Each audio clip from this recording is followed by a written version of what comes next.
This film has become an infamous point of contention on my channel. A beloved film that I thought was a Giallo, then not a Giallo, then maybe a Giallo after all. I thought I'd finally remove myself from the drama of debate by avoiding the mention of its very name, but like an act of cynical fate driven by Murphy's Law, there was a gravitational pull towards an advocation of Lucifer himself.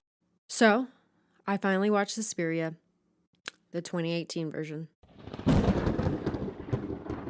It's been 6 years since its initial release, and I finally broke down and watched it because it was the exact runtime of my flight that I was taking while on a trip.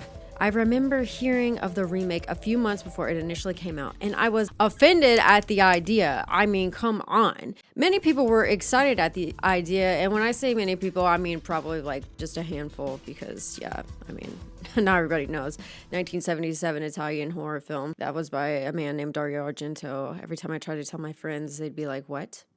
I was skeptical at the time, of course, because 1, I loved the original so much. 2, I loved the aesthetic and hated the new look. 3, I never even heard of Luca, what's his name. 4, why did it need a remake? 5, everyone was telling me it was gonna be so awesome. Like some bro on Reddit even told me I shouldn't be worried because it was Luca Guadagnino. 6, when people tell me I should or shouldn't watch or do something, you know I'm gonna do the exact opposite. 7, well, okay, you get it. But before you all jump on me, let me reiterate this is my opinion! And you're probably skipping ahead right now, but while you're skipping ahead, so you can exercise your right to type the most insane hot keyboard response you can think of, be sure to give this video a like and subscribe to the channel. I promise it only gets better from here. While Suspiria remains to be a surprising point of debate and contention on this channel, we are going to once more dive into the Argento Niccolodi creation that started it all. In case you didn't know, which would be really weird if you're on this video right now and you have no idea, but if you are, hi, the algorithm put you in a very weird but awesome place. Welcome. Suspiria is a 1977 film directed by Dario Argento and written by Argento and Daria Niccolodi. The original Suspiria is a cornerstone of Italian horror and a cult classic renowned for its stylistic flair and vivid use of color. The story follows Susie Banyan, an American ballet student who transfers to a prestigious dance academy in Germany. Soon after her arrival, bizarre and violent incidents begin to occur, leading Susie to uncover that the academy is merely a facade for a sinister witch coven. The film is celebrated for its intense, almost dreamlike horror sequences, powered by a memorable score from the band Goblin. And it remains a seminal work in the Giallo. Hang in there, Squidward. It's all part of the job. Genre for its striking visuals and suspenseful narrative. Luca Guadagnino's remake, or rather markedly different approach, differs in style and substance while maintaining the core premise of an American newcomer at a German dance academy. Set against the backdrop of the Cold War era Berlin in 1977, the film dives deeper into dark themes of guilt, motherhood, and power. It stars Dakota Johnson as Susie Banyan, who slowly discovers the academy's horrific secrets, which are far more politically and emotionally charged than in the original. The remake eschews the bright color palette for the original for a more subdued, cold aesthetic and features a haunting atmospheric score by Tom York. While the 2018 version is longer and paced more deliberately, it builds a pervasive sense of dread through its focus on psychological horror and historical context, earning it a place as a unique and thought-provoking reinterpretation of Argento's classic. Now, let's talk about one of the most important and significant aspects of film for me, the aesthetics. Because you know I love them. Dario Argento's original Suspiria is famously vivid in its use of color, a hallmark of its unique visual style that has made it a criterion in horror cinema. Argento employed a technique reminiscent of early Technicolor films, using primary colors like red, blue, and green to create a bold, almost surreal atmosphere. This use of highly saturated colors enhances the film's dreamlike, nightmarish quality. industrialmente valido, per cui venne cancellato. Di Fellini sono passati attraverso, di altri passati attraverso questo magnifico laboratorio, no? Con il sistema Technicolor. Era rimasta una sola macchina alla Technicolor di Roma. Noi ci siamo lanciati, abbiamo bloccato e detto no, dobbiamo fare per forza.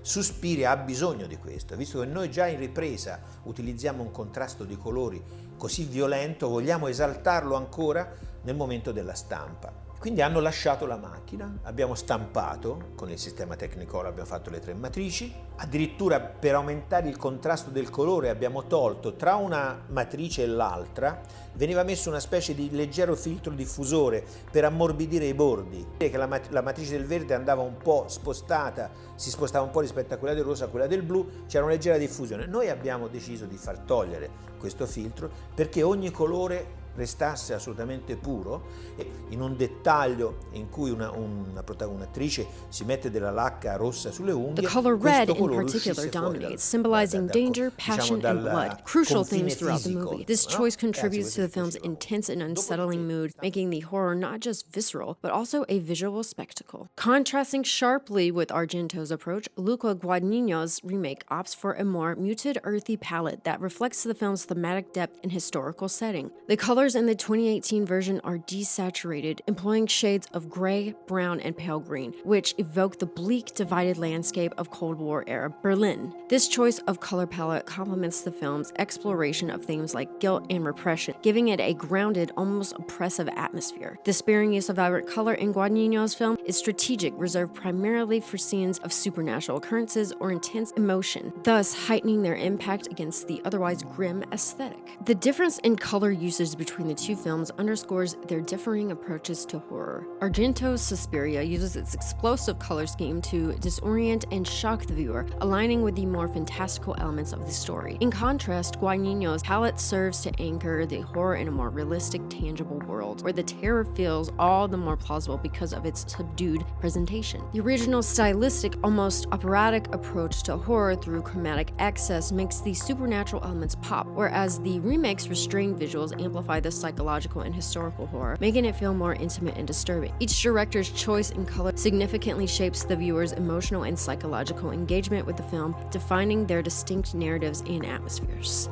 Now, let's talk about the cinematography, more specifically the camera work that is used in both of the films. Dario Argento's 1977 Suspiria is renowned for its dynamic and elaborate camera work, which plays a critical role in creating the film's haunting and surreal atmosphere. Argento frequently employs sweeping balletic camera movements that not only capture the grandiose architecture of the dance academy, but also contribute to a sense of disorientation and unease. A prime example is in the opening sequence where the camera follows the protagonist Susie Banyan as she arrives at the academy. The camera pans and tracks her movements in a fluid, almost dance-like manner, which mirrors the swirling, violent winds that she battles as she enters the building, and again mimics this at the ending when Susie escapes the collapsing dance academy. Another notable instance is the use of high-angle shots and dizzying movements during the murder sequences, which amplify the sense of chaos and terror, making the viewer feel as if they are part of the gruesome ballet displayed on screen. Luca Guadagnino's approach in the 2018 remake contrasts significantly with Argento's. Guadagnino opts for more static, composed shots, which gives the film a stark, grounded feel. This technique is effective in focusing the viewer's attention on the details within the frame, allowing the disturbing elements of horror to slowly unfold and resonate on a more psychological level. For instance, during the dance sequences, instead of sweeping movements, Guadagnino uses long takes and minimal camera movement, which intensifies the raw physicality and almost ritualistic aspect of the dances. The camera often lingers quietly in the background during conversations, creating a voyeuristic feel that adds to the unsettling nature of the Academy's day-to-day activities. Guadagnino's style is exemplified specifically in the scene where Susie performs a dance that unknowingly inflicts brutal physical harm on another dancer in a separate room. The camera remains mostly static, cutting rhythmically between the dance and the torment, enhancing the horror through stark, powerful visual contrasts. The original Suspiria uses its camera work to enhance the supernatural and fantastical elements of the story, contributing to an almost otherworldly experience. Argento's use of the camera is akin to a character itself, active and engaging, which aligns with the film's overtly dramatic and expressive style. In contrast, Guadagnino's more restrained camera work in the remake emphasizes realism and the internal terror of the character characters. By choosing to limit the movement of the camera, he invites his audience to focus more deeply on the emotional and thematic developments, aligning with his more cerebral and thematic approach to the story. The difference in camera work between the two films not only reflects the director's unique visions, but also significantly affects how the narrative and the horror elements are perceived and experienced by the audience.